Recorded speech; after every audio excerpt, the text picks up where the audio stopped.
નમસ્કાર પશુપાલક મિત્રો, પ્રાણ પશુ આર્ટિસ્ટમાં ફરીવાર આપનું હાર્દિક સ્વાગત છે। તો મિત્રો આજે આપણે ચર્ચા કરવાની છે કે ઉનાળાની અંદર જ શા માટે દૂધ ઘટે છે। ગરમીના કારણે ઘટે છે તો બધાને ખબર જ છે, પરંતુ તેની સામે આપણે શું કરવું જોઈએ જેના કારણે દૂધ ના ઘટે। તો મિત્રો આજે આપણે ચર્ચા કરવાની છે કે ઉનાળાની અંદર દૂધ ના ઘટે તેના માટે કયા કયા પ્રયાસો કરવા। તો મિત્રો પહેલો પ્રયાસ એ છે કે ઉનાળાની અંદર પશુને તમે ગરમ પાણી ના પાવશો। ઘણા લોકો શું કરતા હોય છે, આખો દિવસ સતત ગરમીમાં પડેલું ગરમ પાણી પાવતા હોય છે, તેના કારણે પશુનું દૂધ ઘટતું હોય છે।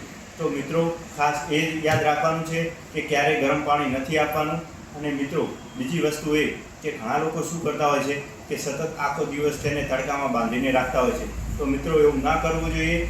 મિત્રો સવારમાં 11 વાગ્યા સુધી અને સાંજના 5 વાગ્યા પછી તમે તેને બહાર બાંધી શકો છો ખુલ્લામાં, કારણ કે 5 વાગ્યા પછી તડકો હોતો નથી, તેના કારણે પશુ ઠંડકમાં રહેશે। મિત્રો બને ત્યાં સુધી પશુને ઠંડકમાં રહે એ રીતનો પ્રયાસ કરો જેના કારણે તેનું દૂધ ટકી રહે। તો મિત્રો હવે મેઇન વસ્તુ એ છે કે દૂધ ન ઘટે તેના માટે શું ખવડાવવું, કયા પ્રયાસો કરવા। તો મિત્રો તમારે જવ ચડાવીને ખવડાવવાના છે પશુને। તો ઘણા લોકોને એવું થતું હોય છે કે ખાલી જવ, તો ના મિત્રો, ખાલી જવ નથી ચડાવવાના મિત્રો।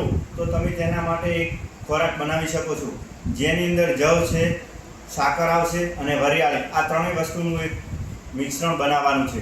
તો મિત્રો પહેલાં તો જવને તમારે ચૂલા ઉપર ચડાવવાના છે। તમે 500 ગ્રામ જવ લેવાના, તમારે તેને ચડાવવાના છે। તેની અંદર 50 ગ્રામ જેટલી સાકર નાખવાની છે અને 100 ગ્રામ જેટલી વરિયાળી નાખવાની છે। ત્રણેયનું મિશ્રણ કરી અને પશુને ખવડાવવાનું છે।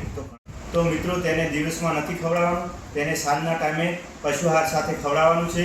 તો મિત્રો તમે આ મિશ્રણ ખવડાવશો તો તમારા પશુનું દૂધ ધીમે ધીમે વધતું જશે। જે રીતનું તમારું પહેલાં દૂધ હતું એનું એ પાછું આવવા મળશે અને આના કારણે દૂધ ઘટવાનું નથી, દૂધ વધવાનું છે।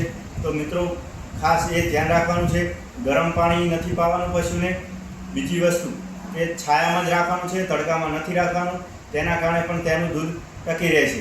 મિત્રો જે તમને આ છેલ્લી બાબત કીધી કે તમારે જવ ચડાવીને ખવડાવવાના છે, તેની અંદર સાકર અને વરિયાળી પણ મિક્સ કરવાની છે, સારી રીતે ચડાવી અને તેને ખવડાવવાના છે પશુ આહાર સાથે। તો મિત્રો તમે આખો ઉનાળા સુધી ખવડાવી શકો છો, તેનાથી કોઈ પ્રોબ્લેમ થતો નથી મિત્રો। તેના કારણે વધારે ઠંડક નહીં થાય કે વધારે ગરમી પણ પશુને નહીં થાય। તો મિત્રો તમને આ નુસ્ખો કેવો લાગ્યો જરૂર જણાવજો। તો મિત્રો તમને આ વિડીયો ગમ્યો હોય તો તમારા બીજા પશુપાલક મિત્રો સાથે પણ શેર કરો, એમને પણ મદદ મળે, એમનું પણ દૂધ વધશે। તો મિત્રો આ અવનવા વિડીયો જોવા માટે અમારા વિડીયો શેર કરો અને અમારી ચેનલને સબસ્ક્રાઈબ કરો। જય ગૌ માતા।